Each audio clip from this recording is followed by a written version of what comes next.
Hello po sa lahat ng ating mga followers. Nandito tayo ngayon sa Paracuellos de Jarama at yung background natin ay ang airport ng Madrid. Ito yung Madrid Barajas Airport at makikita doon yung 4 towers or 4 torres.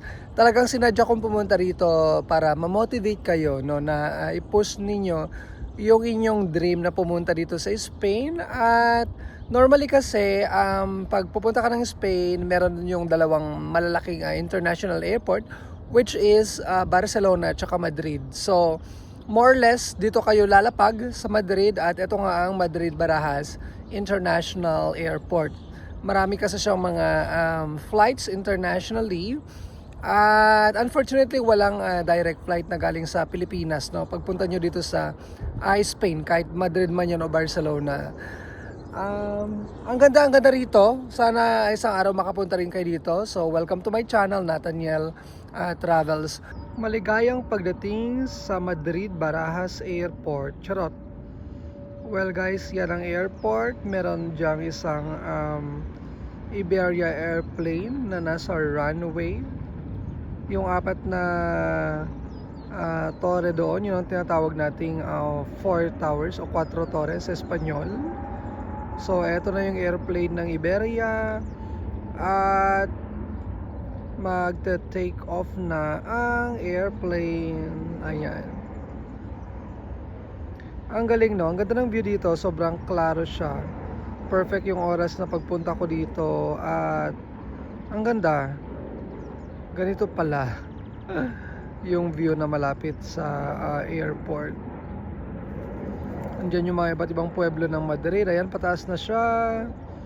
At dito makikita natin yung mga bundok ng Madrid. Ayun. Oh, di ba? Goodbye, enjoy kung saan man kayo pupunta. Ayun. Ang galing. Ang ganda ng view natin dito. Sana one day makapunta rin kayo dito sa Paracuellos de Jarama. Bon voyage! Kung bago ka pa lang pala sa aking channel, you can subscribe naman, no? Para magkaroon ka ng information idea about buhay-buhay dito sa Spain or dito sa Madrid. So, dito sa ating video ngayon, super init guys. Dito sa ating video, ang ating pag-usapan ay about student visa. Pero siguro yung general lang siya, mga requirements, and then application along the way. Tapos siguro maganda natin pag-usapan is yung nandito na kayo sa Spain and kung ano mangyayari after ninyo mag-aral. Kasi normally yun yung hindi na-address ng ating mga kababayan dahil syempre kung hindi ka pa or kung wala ka pa dito sa Spain, mahirap siyang sagutin, no? Kahit siguro meron tayong mga contact ng mga agencies or iba't ibang mga tao, no? Kung hindi nila na-experience, mahirap din sa kanila magbigay ng information. By the way, we're going to walk.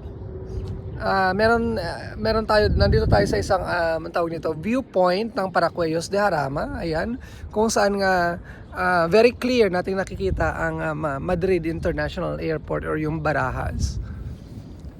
Oh my God. Alam nyo, nagkape pa ako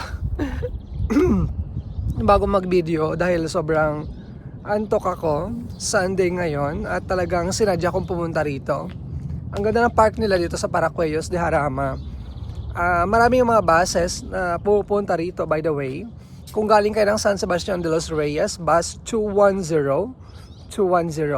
Kung galing naman kayo ng Madrid Centro, let's say Barajas Metro, ganyan, pwede nyo i-take yung bus 211, 212.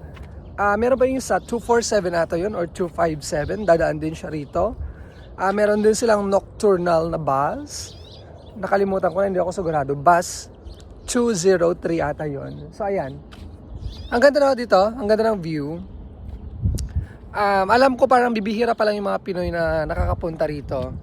It just so happen na nakatira ako malapit sa airport. So medyo alam natin yung lugar na to.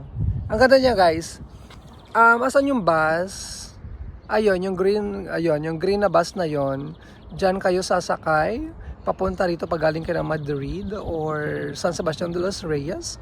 At syempre yan din yung bus na sasakyan ninyo pabalik ng Madrid. Ayan. Going back sa topic sa student visa. Bakit student visa yung topic natin? Kasi mas marami mga Pinoy na pumupunta na ngayon na student visa yung gusto nilang applyan. Yung video natin ngayon very random lang. Kung ano yung naisip ko lang, yun na yun. Bago tayo pumunta dito sa student visa, normally kasi ang mga paraan na kung saan nga nakakapunta ang mga Pilipino dito sa Spain ay family reunification or yun yung tinatawag nilang parang petition. Pero syempre dapat may kapamilya ka dito. What if wala kang kapamilya? Alam namang i-petition mo yung sarili mo. Charot. Ayun nga, petition or family reunification. NLV or non-lucrative visa. Para yan sa mga may K, mga mayayaman, may pera, no?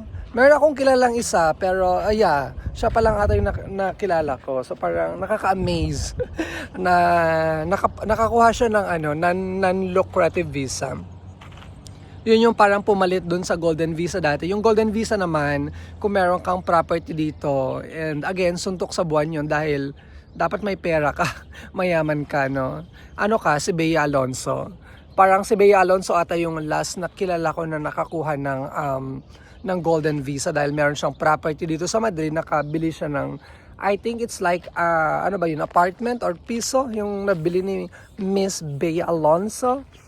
And tourist visa. Yung tourist visa naman, medyo mahigpit actually in Spain, no? Kaya medyo sinasala nila yung mga pumupunta rito. Ayun, sinasala nga nila yung mga pumupunta rito. And student visa, yun yung ating pinag-uusapan. Tapos, digital nomad visa o yung DNV visa. Marami na mga Pilipino na nakakakuha ng digital nomad visa. And yung iba, may mga special types pa ng visa, ayan. At saka work visa, no? Kaso medyo madalang kasi nga walang direct hire ang Spain, no? Pag galing ka ng Pilipinas, walang direct hire. So, sa tingin ko sa ngayon, ang pinakapatok yun nga ang student visa. Sa student visa, guys, let's go back. Marami ding type ng student visa. Meron yung vocational courses, language courses, language assistant program, bachelor's degree, master's program, PhD, language exchange. Wala silang au pair dito, no? Au pair, unlike sa mga Scandinavian country. Ngayon, dito sa student visa, ang pinakapatok dito ngayon ay ang anong pangalan nito? Vocational courses at saka language assistant program.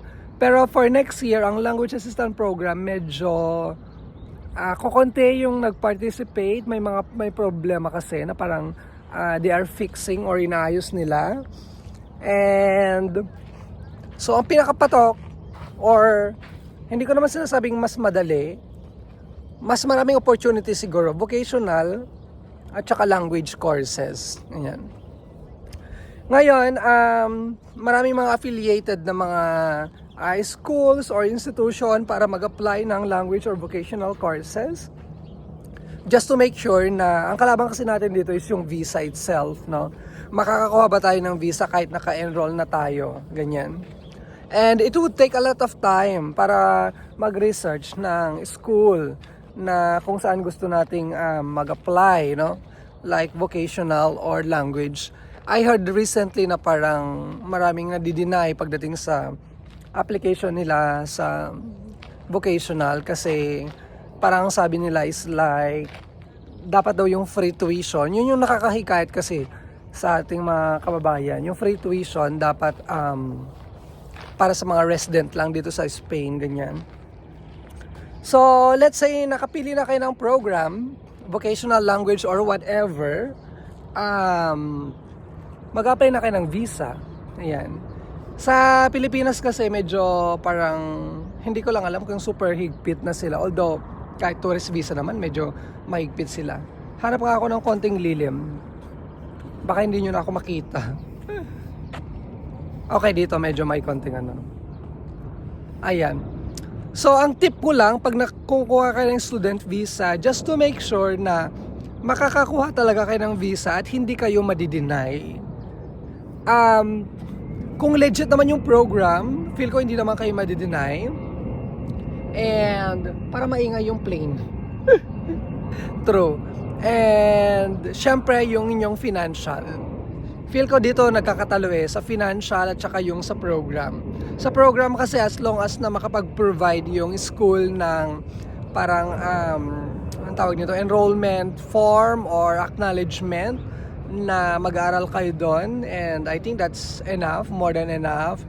But then, sa financial, dapat meron kayong capacity, financial capability na mag-aral dito sa Spain.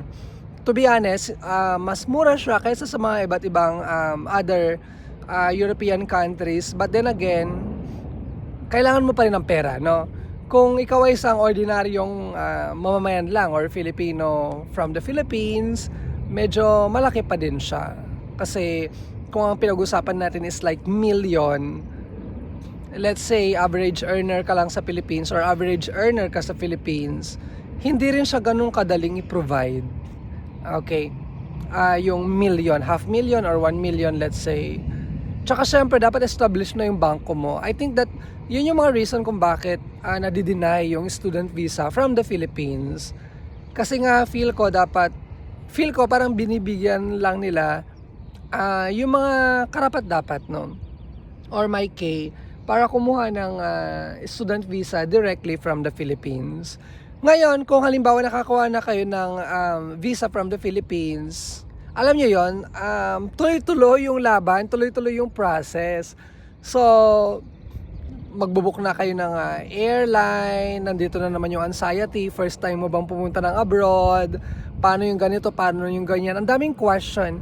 Kung meron kayong question, go to our comment section and we try to answer them. And, pagdating, ang ingay ng plane, charot.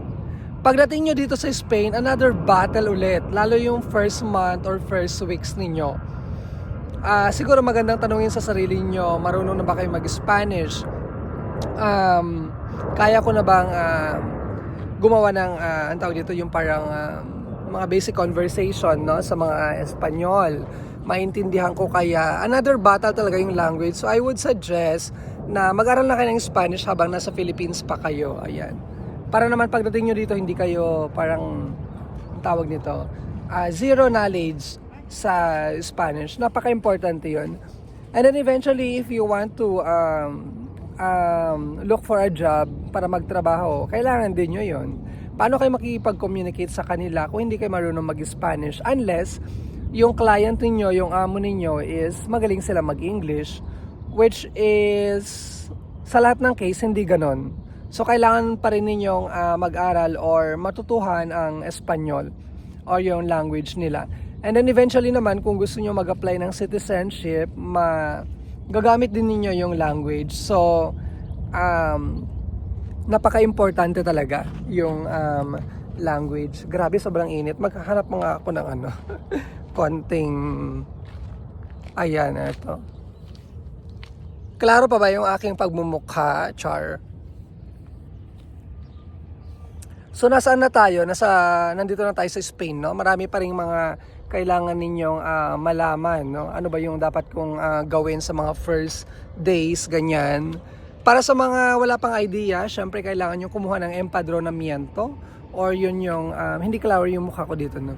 Empadronamiento, yun yung nagpapatunay na nakatira kayo sa isang lugar, yung SIM card ninyo, what else? Siyempre yung apartment, struggle din yung paghanap ng apartment dito. I would suggest pumunta kayo sa Idealista. Dito tayo para clear yung face ko. Ayan, siguro half lang. Okay, ganyan. Idealista, yun yung application para maghanap ng mga apartment dito.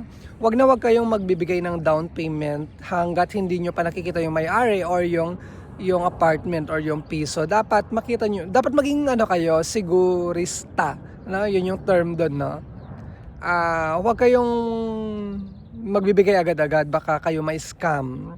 Super uso pa naman yung scam ngayon. And then pag nandito na kayo, syempre kung mag-aral na kayo, another battle ulit yon, no? ano ba tong papasokan natin, international class ba, ganyan, may pressure ba? During my time, ako lang yung Pilipino dun sa klase namin, so medyo may pressure on my part kasi halos lahat ng mga classmates ko is like from US, Canada, so alam mo yun. At saka I would say naman na hindi ako perfect mag-English, so another battle ulit yun. So ang daming battle dito, ang daming mga ano ba yan, yung mga obstacles ba na kailangan mong pagdaanan. Hindi ganon kadali yung buhay estudyante, and talagang maraming pinagdadaanan, so dapat laban lang. So I would recommend, pag pupunta kayo ng Spain, dapat malakas yung loob nyo 100%. Ito yung gusto ko, dapat ganon for me. And yung palang mga student visa guys, halimbawa meron mga vocational language assistant, ang tawag nito, mga bachelors or masters. Pag nakakuha na kayo ng TN ninyo or yung card, resident card, minsan iba-iba yung nag-appear dun sa card. Meron yung higher ed, something ganon, for masters lang ata yun. And yun yung type ng student visa na pwede ninyong, pwede kayong kumuha ng job seeker visa after ng program, after kayong mag-aral. Or yung tinatawag nilang búsqueda de trabajo. Hindi lahat ng resident card, particularly student, again, may ganon, no? Let's say for example, sa tingin ko pag vocational siya or language assistant program, wala siyang ganon. So, para i-transition nyo yon, para kumuha ng work visa or resident permit, well, lahat naman. Kailangan nyo mag-aral ng or mag-wait ng 2 taon. I'm sure itong information na to is hindi na bago sa inyo. So, kailangan nyo mag-antay ng 2 taon. And then, mag-apply ng Arrigo, any type of Arrigo, para makakuha kayo ng resident visa. And then, or resident permit, para magkaroon kayo ng resident card. Pagkatapos ng 2 taon ulit, na hawak nyo yung resident card ninyo, saka ka lang kayo makakapag-apply ng nationality. Ayan. Dito pala sa transitioning from student visa to work visa, dapat related yung kontrata ninyo doon sa pinag-aralan ninyo. Somehow may connection siya.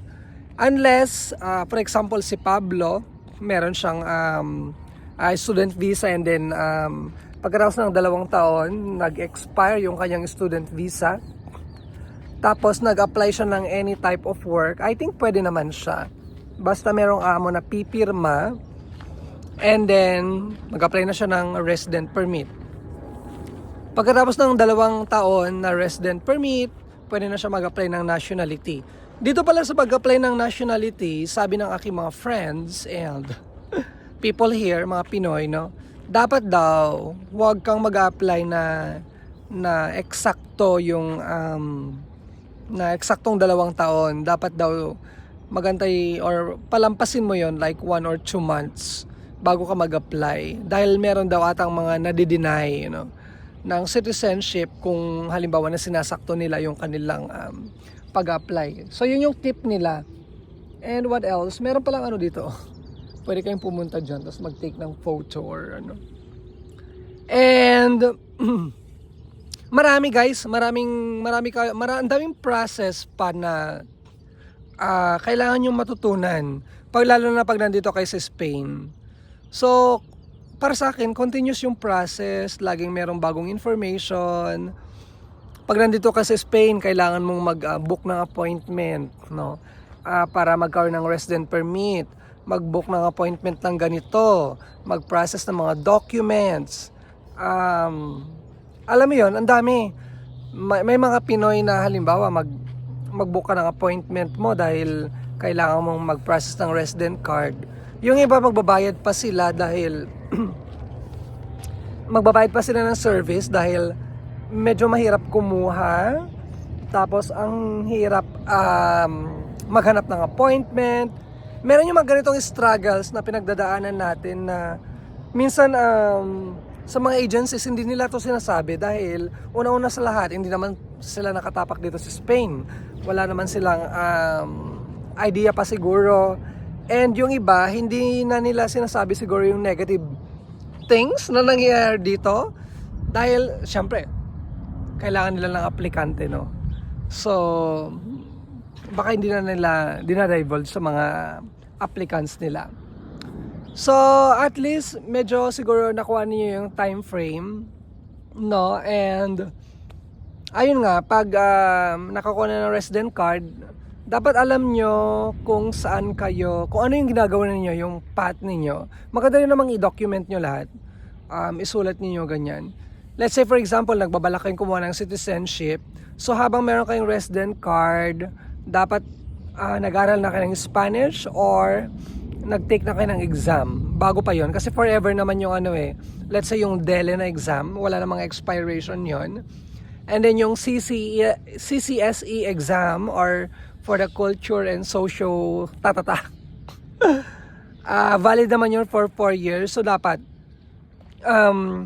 pwede na rin ninyong i-take yon. And ano pa ba? And of course yung mga documents sa paggawa ng citizenship, let's say NBI, dapat alam nyo yung timing, matagal bang kunin tong document na to, paano ba yung process nito habang inaantay nyo yung 2 years, ganyan. So the same thing kung mag-apply ka ng resident card, no? Napaka-importanteng malaman niyo yung time frame, yung timing, kailan ko to gagawin, meron bang makakatulong sa akin, ganyan. Dito sa Madrid, marami tayong mga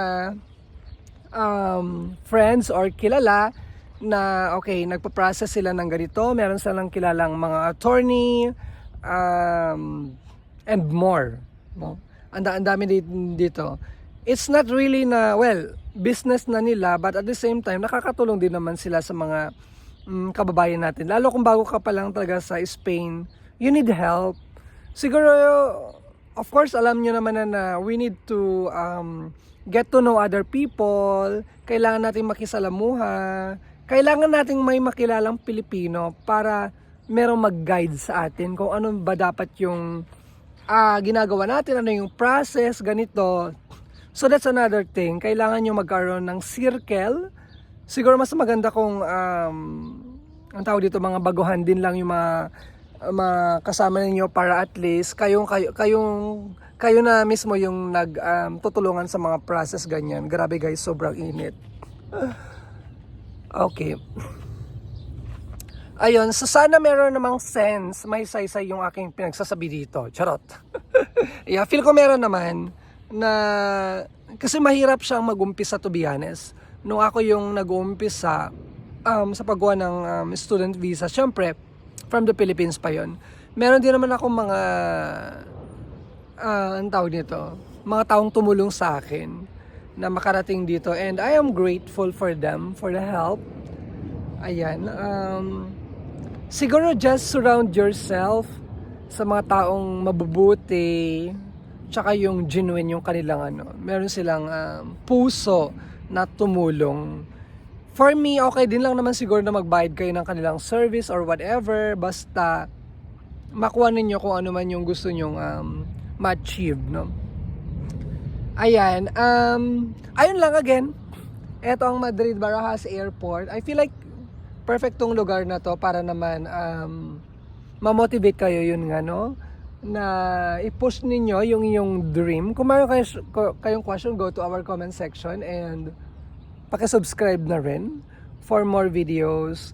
Sobrang hirap actually gumawa ng videos sa aking timetable dahil syempre nag-work din ako, and paminsan-minsan lang akong gumagawa na ng video. Siguro pag summer na, pag wala ng busy schedule.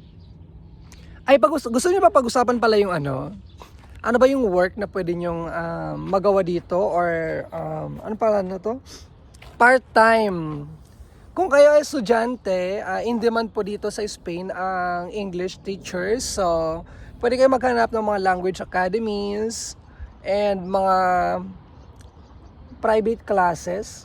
Yun yung tinatawag nilang classes particulares. So, basically, makipag-usap lang kayo and then tuturuan nyo, mag-tutor kayo ng kanilang mga anak. Dahil halos lahat ng schools dito ay bilingual schools. So, nandun yung demand. Kasi nga merong anong tawag dito, scarcity pa din ng mga native or native-like English teachers dito sa Madrid or sa Spain. So you can help them and get some clients, no? Normally ang bayaran dito 15 euros hanggang 25 euros. Or 30 euros pa nga yung iba, depende sa level. Siguro kung magtuturo na kayo ng business English, mga ano na siguro yan, 30 euros or whatever. May mga solar panel pa pala dun, no?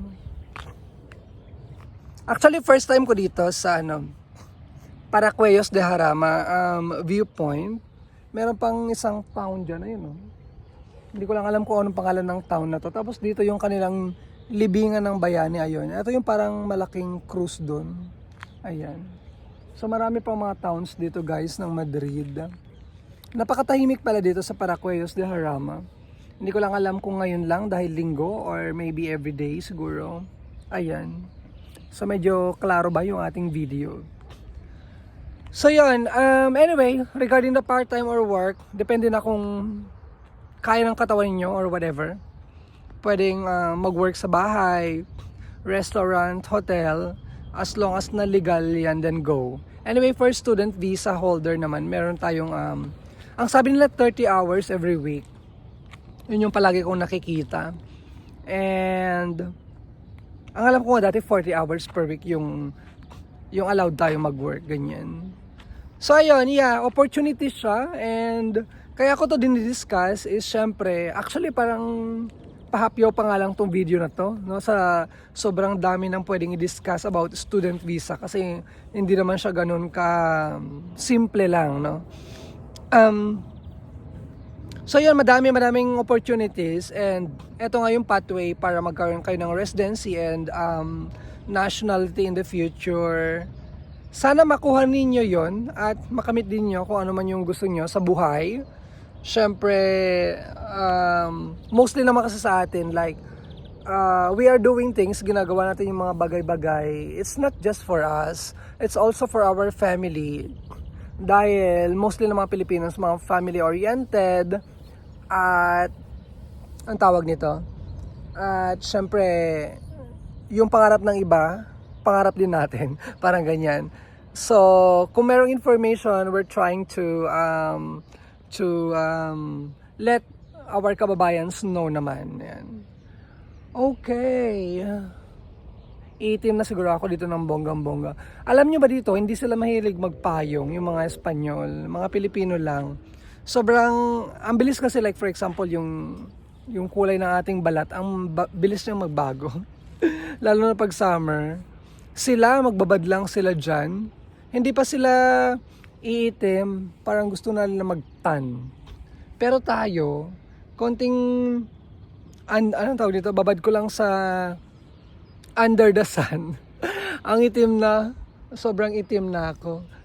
Anyway pala, isang struggle ng mga may student visa na mga language assistant pag summer kasi wala kaming work. Syempre close yung school pag summer. Pag dito for example sa Madrid, hanggang June 19 lang sila. Nag-work lang kami hanggang middle ng June or first week of June. So July, August, yun yung aming parang fecha de peligro. Kailangan naming mag-ipon ng pang-budget ba. Kasi pag walang school, wala ring work. So ayun. So kailangan magtipid-tipid ganyan. Ano ba to? Budget. Kikita ba sa Madrid? Feel ko depende yun sa lifestyle ninyo. Kung magkano yung kaya nyong ipunin. Kung ano yung work ninyo. Kung kayo naman ay estudyante lang, tapos part-time habang nag-aaral, siguro depende pa rin sa work talaga. No? Ang cost of living kasi dito like parang feel ko 700, 800 euros every month yung cost of living. So dapat kung gusto mo mag-ipon, dapat yung sahod mo every month more than that, 800 euros. So siguro mga 1,000 or 1,000 something para may maipon ka ng konti, pwede mong gamitin pang travel since dito sa European Schengen area, no? Pag meron kang student visa or resident card, pwede kang mag-travel. Walang additional visa required. Walang immigration, basically. Pupunta ka lang ng airport, sasakay ng plane, ganyan. Parang domestic flight ang dating niya. So, yun yung bagay na nagawa ko for the last 7-8 years, ay mag-travel. Parang iniisip ko na kahit wala na akong ipon-ipon, basta masilayan ko lang, no? Mapuntahan ko lang yung iba't ibang mga lugar dito sa Europe na gusto kong puntahan. Kasi like for example, galing ka ng Pilipinas or sa Amerika, napaka mahal mag-travel dito. Actually, ang mahal mag-travel dito. Kahit punta ka lang ng islands, ganyan, iniisip ko nga minsan mas maganda pa ang Boracay or El Nido. Tapos dito sobrang mahal niya. Para ka na pumunta ng Maldives or ano. Anyways guys, sana meron kayong natutunan sa aking video ngayon. Yung ibang information na banggit ko na sa aking mga previous videos. Welcome pala sa ating mga bagong mga subscribers. Ayan. So sana one day, ayan, dito sa Madrid Barajas Airport, dito kayo lalapag. Ito yung magwe-welcome sa inyo sa Spain. Ayan. Merong 4 na terminal to eh. Terminal 1, 2, 3, at saka yung Terminal 4, at saka Terminal 4S ata yun. Yung Terminal 1, may international doon and then domestic. Terminal 2, parang within Europe lang ata yun. Terminal 3, yun yung ata yung, ano bang pronunciation niya? Freight? Or yung mga goods, goods, no? Ang tawag dito? Ubus na tayo ng words guys. 30 minutes na tayo nag-uusap. At yung mga goods na dinadala nila sa iba't ibang mga bansa. Let's say for example yung Red Cross, no? Kung meron mga donation keme, ayan, sa Terminal 3. And then Terminal 4 tsaka 4S, mostly mga Iberia flights. Yung Iberia, yun yung flag carrier ng Spain. Ayan. And eto yung Terminal 4 tsaka Terminal 4S. Eto. Yung Terminal 1 banda pa doon. Yun yung parang oldest ata. Adolfo Suarez International Airport. Yan. Yun yung kanyang pangalan. So, meron ako nakikita dito mga airplane, pero feel ko maaga pa siya. Kaya medyo hindi pa ganun ka-busy. Pero meron yung oras na sobrang busy niya. Like every minute or 2 minutes or every minute, parang ganyan. Ang daming bumababa, nagla-landing at saka nagte-take off.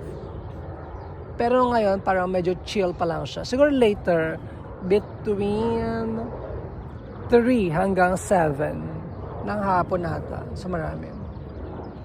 Anyways, ang gagawin ko after this video, maglakad-lakad ako dito. Sobrang favorite kong gawin dito sa Spain ay maglakad-lakad. Pupunta ako sa river malapit sa airport and lakad-lakad lang, konting chill lang. Bukas may work ulit, so dapat mai-release natin yung mai-release. Charot! Yung stress. Siyempre, na-stress din tayo, no? Sa work. Not really naman, pero part naman yun, no? Ng pagiging isang immigrant dito sa Spain. Ayan. I'm proud to be an immigrant dito sa Spain. And alam nyo pala, nakakatuwa na minsan meron ako nakakasalubong ng mga Filipino and then they know me, they recognize me. Sasabihin nila, ikaw ba yung vlogger, ganito, ganyan, ganyan. So, yes po.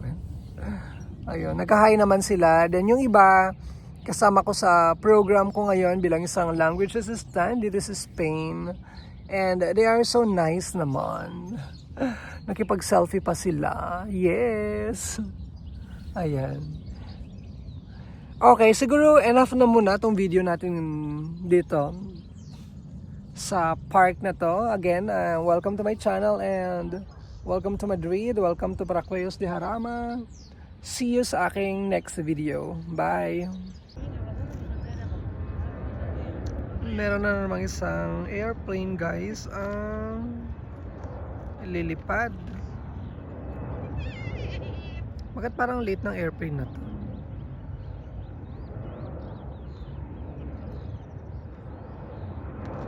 Ayan, feel ko ano to, European destination siguro. Ayan, take off na siya. Ang ganda, ang ganda. Sa Pilipinas, hindi ko pa ito natatry yung pumunta dito sa viewpoint ng ano, airport. Ang cute. Amazing. Amazing skies. Char. Ang ganda, bongga rito. Ayan.